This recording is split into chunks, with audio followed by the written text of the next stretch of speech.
Hello നമസ്കാരം. എല്ലാവർക്കും സുഖമാണെന്ന് വിചാരിക്കുന്നു. ഇന്നൊരു നാടൻ വിഭവമാണ് കേട്ടോ. മത്തങ്ങ കൊണ്ട് നമുക്ക് അടിപൊളി രീതിയിലൊരു മത്തങ്ങ വിളയിച്ചത് എങ്ങനെ ഉണ്ടാക്കിയെടുക്കാം നോക്കാം. പോകാം നേരെ വീഡിയോയിലേക്ക്. ഇതാ 1 കിലോ ഉള്ള മത്തനായിരുന്നു ഇത്. ഇതിനെ ഞാൻ ക്ലീൻ ചെയ്ത് ചെറിയ പീസായിട്ട് തീരെ ചെറിയ പീസല്ല, ഇത്ര വലുപ്പത്തിലുള്ള പീസുകളായിട്ട് കട്ട് ചെയ്ത് വെച്ചിട്ടുണ്ട്. അതല്ലെങ്കിൽ കുക്കറിലിട്ട് 1-2 വിസിലടിച്ചിട്ട് ഇതിനെ നന്നായിട്ട് വേവിച്ചെടുക്കുക, അല്ലെങ്കിൽ വെള്ളം ഒഴിച്ചിട്ട് വേവിച്ചെടുക്കുക. എന്നിട്ട് നമുക്ക് ആ വെള്ളം അങ്ങ് ഊറ്റി മാറ്റിയതിന് ശേഷം ഇത് മാത്രം നമുക്ക് ഇങ്ങെടുക്കാം. ഞാൻ എന്താ ഒരു കുക്കറിലിട്ടിട്ടുണ്ട്. പിന്നെ ഇതിലേക്ക് ചെയ്യാനുള്ളതെന്ന് വെച്ചാൽ ഒരു നുള്ളുപ്പ്. നമ്മൾ മധുരമുള്ളതാണ്, വിളയിച്ചെടുക്കുന്നതെന്ന് പറഞ്ഞാൽ മധുരമുള്ളതാണ്. എന്നാലും ആ ഒരു ടേസ്റ്റ് ഒന്ന് ബാലൻസ് ചെയ്യാനതിന് വേണ്ടിയിട്ടും ആ ഒരു ഇതിന് വേണ്ടിയിട്ട് നമ്മൾ മത്തനിൽ കുറച്ച് ഉപ്പും ഇട്ട് കൊടുക്കും കേട്ടോ. ഒരു അധികം ആവണ്ട, ഒരു നുള്ളുപ്പ്.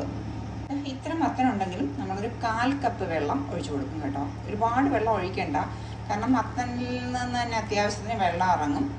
ഇത്ര വെള്ളം, 1/4 കപ്പ് വെള്ളം ഞാൻ ഒഴിച്ചു കൊടുത്തിട്ടുണ്ട്. ഇതിപ്പോൾ കുക്കറിൽ 2 വിസിലൊക്കെ വന്നിട്ട് ആവിയൊക്കെ പോയിട്ട് ഞാൻ എന്താ എടുത്ത് വെച്ചിട്ടുണ്ട്. ഇതാണ് പരിപ്പ്. നന്നായിട്ട് വെന്ത് വന്നിട്ടുണ്ട് കേട്ടോ.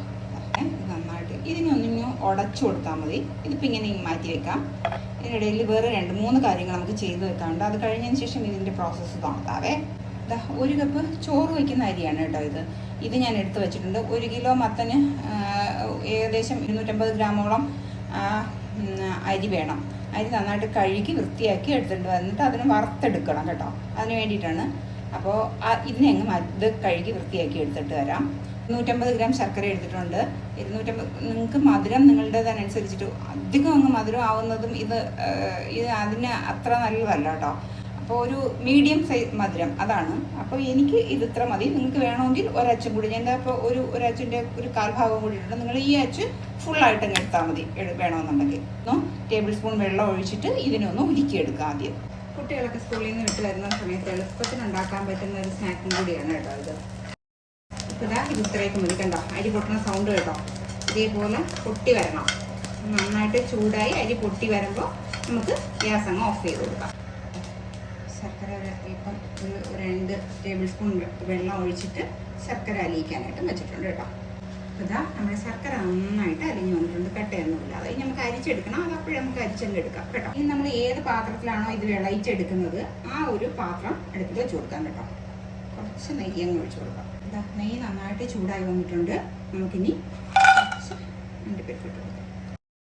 നമുക്ക് കുറച്ച് ഉണക്കമുന്തിരി. ഇത് വേണമെന്നൊന്നുമില്ല കേട്ടോ, നിർബന്ധമൊന്നുമില്ല. നിങ്ങൾക്ക് വേണമെന്നുണ്ടെങ്കിൽ മാത്രം ഇട്ടാൽ മതി.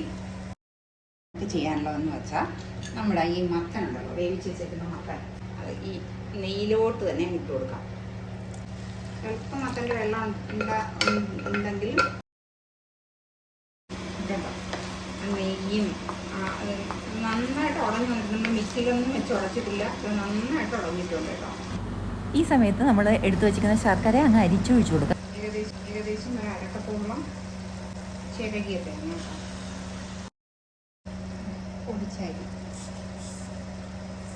കുറച്ച് ഏലക്ക പൊടിച്ചത് കേട്ടോ, ഫ്ലേവറിന് വേണ്ടിയിട്ട് ചുക്ക് പൊടിച്ചത്, പിന്നെ നമ്മുടെ ഈ വറുത്ത് വെച്ചേക്കുന്ന സാധനങ്ങൾ.